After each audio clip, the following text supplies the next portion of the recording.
ना देखी सीता राम की, ना देखी राधा श्याम की, ना देखी सीता राम की, ना देखी राधा श्याम की। योगी चला सच खोजने, योगी चला सच खोजने, मिल गई कृपा घनश्याम की।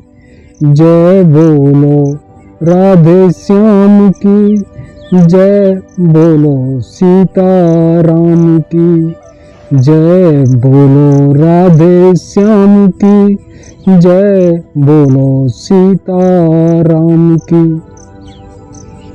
मेरे प्रेम स्वामी कहते हैं, मेरे प्रेम स्वामी कहते हैं, मेरे प्रेम स्वामी जो मुझसे कहते हैं, ये विश्वास और अंधविश्वास के मध्य झूलने वाला सत्य नहीं कहते हैं। मेरे प्रेम स्वामी जो कहते हैं वह सत्य कहते हैं। इस सत्य को तंत्र मंत्र ज्ञान विज्ञान से आप परख करके जान सकते हैं तो जान लें, इसका विनाश कर सकते हैं तो विनाश करें। इसकी सत्यता किस प्रकार से है, इस सत्य को स्वयं से स्वयं में स्वयं के लिए पूर्ण करें। इस कथा का आज कथन क्या है? इस कथा का कथन क्या है? यह कथा इस कालखंड में इस प्रकार से है कि इस कालखंड की कथा को किसी भी विषय लोक में किसी भी संसारिक प्राणी पर परखा जा सकता है, जाना जा सकता है। वह स्वयं से स्वयं में कर्म करके इस सत्य को पूर्ण कर सकता है कि यह सत्य इसके लिए ऐसा है कि नहीं। मेरे प्रेम स्वामी जो आज बता रहे हैं वो कह रहे हैं कि आज हे प्रिय तू मुझसे योग माया का एक कालखंड सुन के यह एक कालखंड इस योग माया का किस प्रकार से है, क्या है, और यह तेरे जीवन में है और तेरे जीवन में यह सत्य बना हुआ है। योग माया का कालखंड, योग माया का कालखंड, माया माया का एक अखंड रूप है जिससे इस संपूर्ण जगत का उदय एक खंड के रूप में होता है। खंड एक काल, काल से उदय होती है यह प्रकृति, यह गुण धर्म की प्रकृति, यह कलाएं। इस प्रकार से जो काल खंड में जो काल का एक खंड उदय होता है, यह खंड स्वयं का सत्य बोध कराने के लिए इस संसारिक प्राणी को स्वयं की चेतना प्रदान करता है। यह कर्म करने के लिए बाध्य करता है। इसके कर्म करने की बाध्य की जो गति है वह इस समय में इस समय चक्र से ही है। यहाँ यह इस योग माया का रहस्य और इसका भेद क्या है? मेरे प्रेम स्वामी कहते हैं कि यह जो योग माया से उत्पन्न हुआ, यह जो कालखंड है, यह जो समय की रचना है, यह जो गुण धर्म की प्रकृति है, हर संसारिक प्राणी को इसके इंद्रिय वृत्त में प्रवेश करके यह स्वयं क्या है, इस प्रकार का इसे सत्य बोध कराती है। यह गुण धर्म की प्रकृति, यह संसारिक प्राणी जन्म लेकर के जिस जिज्ञासा से ओतप्रोत है, रुचि प्राप्त करके या जो कर्म कर रहा है, इसमें जो जिज्ञासा है, इसके मन में जो भाव है, या जिस चेतना से जिस छल बल से ओतप्रोत है, इसका अहंकार जिस सत्य के लिए झूम रहा है, इस झूम रहे सत्य में उस सत्य की चेतना है जिसका दर्शन भोग करके इसका अंत विनाश होने वाला है। किस प्रकार से विनाश होने वाला है, इसमें मेरे प्रेम स्वामी कहते हैं कि योग माया की सत्यता हर सांसारिक प्राणी के लिए है कि कोई तत्व जब किसी के इंद्रिय क्षेत्र में प्रवेश करता है तो इसके लिए इस सांसारिक प्राणी की जो जिज्ञासा, जो रुचि है, उसका यह अंत विनाश कर देता है। अर्थात यह जो संपूर्ण इंद्रियां हैं, संपूर्ण इंद्रियों के जो विषय हैं, जो विषयों का कालखंड है, जो गुण धर्म की प्रकृति इनमें प्रवेश करके इस संसारिक प्राणी को स्वयं के सत्य का बोध कराती है, इसको दर्शन भोग देने वाली है कि मैं इस प्रकार से हूँ, और यह अहंकार इसको जानने वाला है कि हाँ यह इस प्रकार से है। इस प्रकार की सत्यता जो इस गुण धर्म की प्रकृति की इंद्रियों में प्रवेश करके स्वयं के सत्य का इसे बोध कराने की है। यहाँ इस समय की गति है। समय की गति में किसी गुण धर्म की प्रकृति को किस प्रकार से जाना जाता है, मेरे प्रेम स्वामी कहते हैं इसके इस सत्य में सत्यता यहाँ योग माया की है। यहाँ माया से एक योग और योग में योग माया की सत्यता इस प्रकार से है कि यहाँ योग माया के एक कालखंड को जाना जा सकता है। किस प्रकार से जाना जा सकता है कि जब कोई गुण धर्म की प्रकृति इंद्रिय में प्रवेश करती है तो इसका प्रवेश, गुण धर्म की प्रकृति कोई गुण जब किसी इंद्रिय क्षेत्र में प्रवेश करता है तो इसके इंद्रिय वृत्त का यह स्वयं से विनाश करता है। विनाश करके ही इसको यह सत्य बोध कराता है कि मैं इस प्रकार से हूँ, मेरा रंग ऐसा है, मेरा स्वाद ऐसा है, मेरा स्पर्श ऐसा है, मुझसे सुख दुख कष्ट पीड़ा इस प्रकार से उत्पन्न होती है। और एक बार जिसके लिए जो सत्य उदय हो जाए यह पुनः इसके लिए नहीं है। जिसमें जो जिज्ञासा, जो रुचि जिसको जानने की है वह इसे जान ले, यह सत्य यहाँ इसके लिए पूर्ण हो जाता है।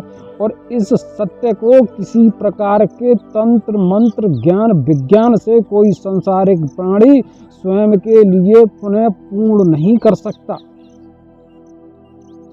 यह योग माया की सत्यता है कि जो माया से उत्पन्न जिसके लिए जो हुआ है वह स्वयं का दर्शन भोग पूर्ण करके अंत गति को प्राप्त होता है। और जो अंत को प्राप्त हो जाए वह पुनः इसके लिए उत्पन्न नहीं होता।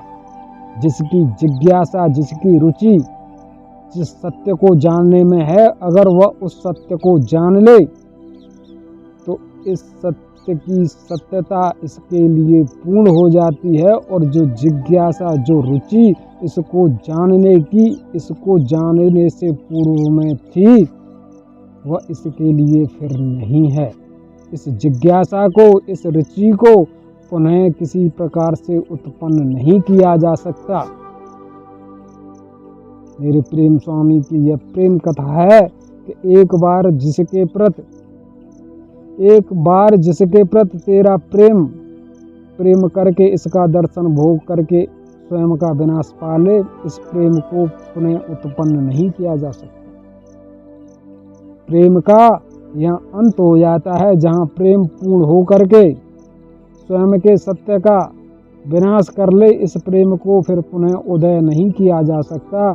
यही योग माया का एक काल खंड है कि एक खंड माया से उदय होकर के माया में ही प्रवेश करके माया का हो जाता है।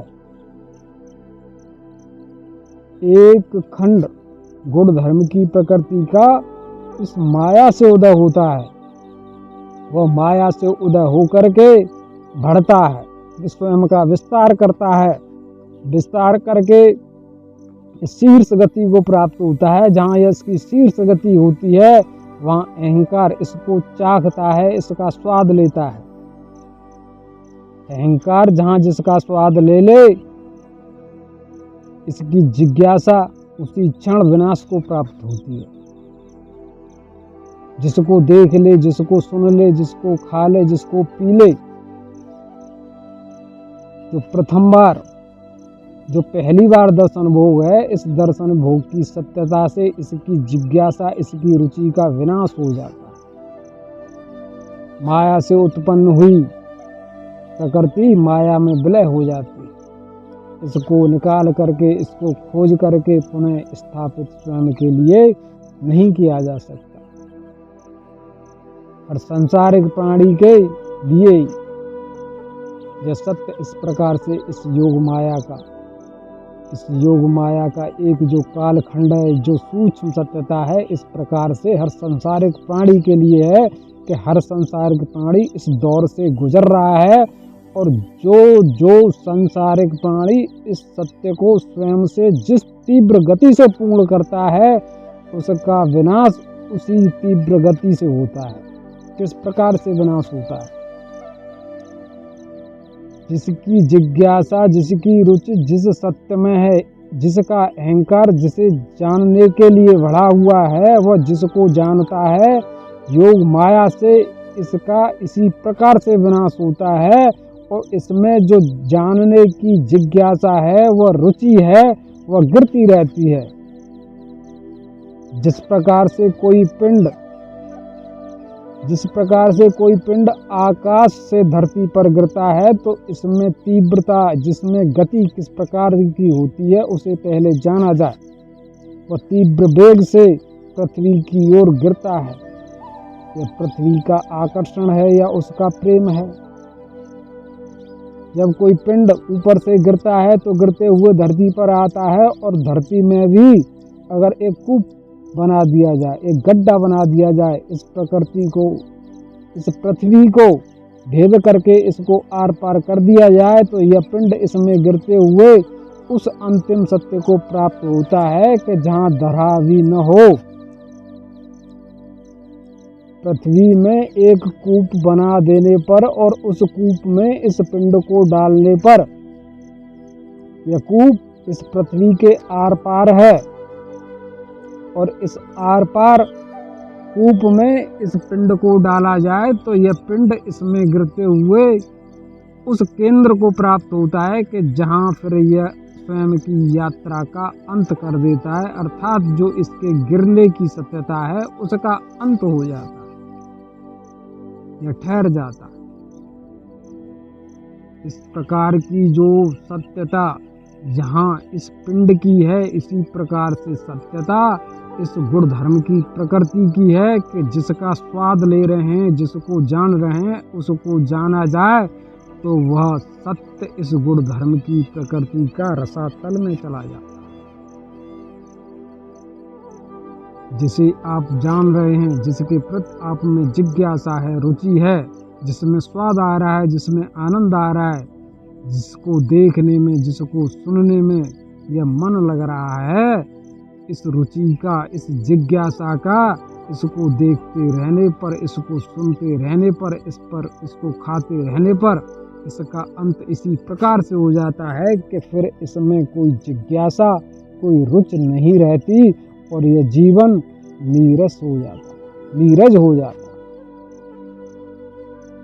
जहाँ इसमें किसी को जानने की, किसी को सुनने की, किसी को देखने की जिज्ञासा नहीं रहे, इस प्रकार की सत्यता को यह सांसारिक प्राणी प्राप्त कर लेता है, इसमें अरुचि आ जाती है। इस प्रकार की गति इस सांसारिक प्राणी की इस जगत में, इस रसातल में प्रवेश करने की है, जड़ होने की है। जो यह गुण धर्म की प्रकृति है, इस गुण धर्म की प्रकृति में इसका दर्शन भोग करते हुए कर्मयोग से जो सांसारिक प्राणी इसमें डूब जाता है, उसकी जिज्ञासा, उसकी रुचि का नित्य निरंतर इसी प्रकार से विनाश होता है। और इस सत्य को वह स्वयं से रोक नहीं सकता, इसको वह रोक सकता है तो इसको रोकने की सत्यता मेरे प्रेम स्वामी कहते हैं कि स्वयं के कर्म को स्वयं से वश में करने से ही पूर्ण हो। जो स्वयं को वश में नहीं कर सकता, स्वयं को रोक नहीं सकता, जो ये जानने की जिज्ञासा है, जो रुचि है, इस वेग को यह स्वयं से स्वयं के वश में नहीं कर सकता, उसके लिए इस जीवन की जो सत्यता इस जीवन में बने रहने की है वह इससे छूट जाती है। जो सत्य इससे इसका छूट जाए वह इसका पुनः नहीं होता। इस कालखंड में जो योग माया की सत्यता है, इस सत्यता का यही सत्य है कि जो माया से उत्पन्न हुआ और एक बार इस माया में विलय हो जाए, फिर इसको खोजा नहीं जा सकता, इसको निकाला नहीं जा सकता। और यह किस प्रकार से विलय होता है? यह इस प्रकार से विलय होता है कि जानने पर जो इसका शीर्ष था वह घटता चला जाता है, वह नीचे आ जाता है। जितना जानोगे जिसको वह उतना ही घटता जाएगा और आपकी जिज्ञासा, आपकी रुचि को आपसे प्राप्त करके इसको यह खाता रहेगा। अगर किसी गुण धर्म की प्रकृति ने आपको निगल लिया है, पूर्ण रूप से आपकी जिज्ञासा का अंत कर दिया है, तो उसके द्वारा आपको इस रसातल में धकेल दिया गया है। जो संसारिक प्राणी स्वयं के अहंकार को, स्वयं के कर्म की गति को स्वयं के वश में कर लेते हैं, वह इस जिज्ञासा को, इस रुचि को स्वयं के लिए बनाए रखते हैं और इससे इस जीवन का दर्शन भोग करने वाले होते हैं। जो संसारिक प्राणी, मेरे प्रेम स्वामी कहते हैं कि योग माया से उत्पन्न हुआ जो कालखंड है, इस कालखंड का दर्शन भोग न करके इसके प्रति जो आकर्षण है इसको वश में कर लेता है, वह इस कालखंड की माया को प्राप्त होता है, इसको इसकी चेतना प्राप्त होती है। अर्थात इस कालखंड में उदय हुई गुण धर्म की प्रकृति को जीतने का आधार क्या है? अगर इसका कर्म करके आप दर्शन भोग करने वाले हैं तो इस गुण धर्म की प्रकृति के द्वारा आपकी जिज्ञासा को, आपकी रुचि को खा लिया जाएगा और आप रसातल में पहुंच जाएंगे, आपको रुचि प्राप्त होगी। यहाँ ऐसे जीवन को प्राप्त करके आपका मन इस जगत में नहीं लगेगा, आप वृद्ध हो जाएंगे। और एक बार जो संसारिक प्राणी जिस सत्य में जड़ हो गया, उसको चेतन करने की सत्यता किसी तंत्र मंत्र ज्ञान विज्ञान में नहीं है। इसलिए जड़ होने से पहले स्वयं को वश में करके, स्वयं से स्वयं को वश में करके इस रसातल में जो यह जीवन जा रहा है इसको रोका जाए, इसको वश में किया जाए। वश में करके इस जीवन को इस रसातल से निकाला जाए। उस सत्य को पुनः प्राप्त नहीं किया जा सकता, पर मेरे प्रेम स्वामी कहते हैं कि जो स्वयं को स्वयं से स्वयं के वश में कर लेता है उसके लिए सत्यता इस जन्म में नहीं, पर जो स्वयं की गति को रोक करके है उसके लिए इस कालखंड की सत्यता ठहर जाने वाली है, रुक जाने वाली है। और यह समय है जो इस समय की गति को इस प्रकार से वश में करके है, उसके लिए यह सत्य भांति भांति की, जो भांति भांति की कलाएं हैं उनमें पुनः प्रकट होता है। और इसी सत्य को, इन कलाओं के द्वारा यह दर्शन वो किस प्रकार से इसको यह जानने वाला होता है।